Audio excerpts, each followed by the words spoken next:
இன்ஸ்டாகிராம்ல ஒரு விஷயம் ஏன் ட்ரெண்ட் ஆகுது, எதுக்கு ட்ரெண்ட் ஆகுதுன்னு காரணம் பலருக்கும் புரியாத புதிராகவே இருக்கும். அப்படித்தான் சமீபத்துல தண்ணீர்ல மஞ்சள் பொடி தூவுற ரீல்ஸ் இணையத்தையே சுற்றி வருது.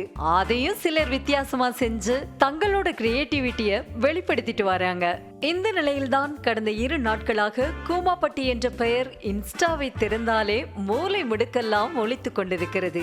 எங்க என தொடங்கும் அந்த குரல் மன அழுத்தமா, காதல் தோல்வியா, நிம்மதி வேண்டுமா, கூமாப்பட்டிக்கு வாங்க என குளித்துக் கொண்டே கூவி கூவி அழைத்த ஒருவர் தான் இந்த ட்ரெண்டுக்கே வித்திட்டது என தெரிய வந்துள்ளது.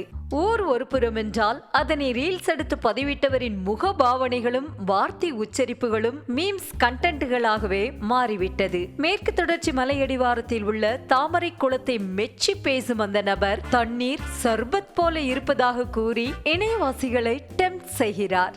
சாதாரணமாகவே பயணங்களை பெரிதும் விரும்பும் பலர் மக்கள் கூட்டம் அதிகமில்லாத இயற்கை சூழலையே விரும்புவர். அவர்களுக்கெல்லாம் வரப்பிரசாதமாகவே கூமாப்பட்டி அமைந்திருப்பதாக ரீல்ஸ் பரவவே பலரும் பெட்டி படுக்கைகளுடன் கூமாப்பட்டியை நோக்கி புறப்பட்டுள்ளனர். இதையே ஒரு சாக்காக வைத்து ரியல் எஸ்டேட் தொழில் செய்பவர்களும் கூமாப்பட்டி நிலங்களின் மதிப்பை கூட்டி விளம்பரமும் செய்ய தொடங்கிவிட்டனர். விருதுநகர் மாவட்டத்தில் அமைந்துள்ள கூமாப்பட்டி கிராமம் இயற்கை எழில் கொஞ்சம் கிராமமாக இருந்தாலும் அங்கு நாம் நினைத்து பார்க்க முடியாத அளவுக்கு நாய் தொல்லை இருப்பதுதான் யதார்த்தமான உண்மை.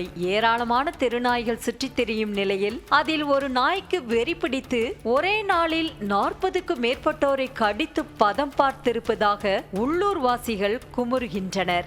எனவே கூமாப்பட்டிக்கு செல்வோர் எதை எடுத்து செல்கிறீர்களோ இல்லையோ கையில் ஒரு பிரம்பையும் பிஸ்கட் பாக்கெட்டையும் கொண்டு செல்ல வேண்டும் என்பதே பொதுநலன் கருதி நாம் வெளிப்படுத்தும் செய்தியாகும்.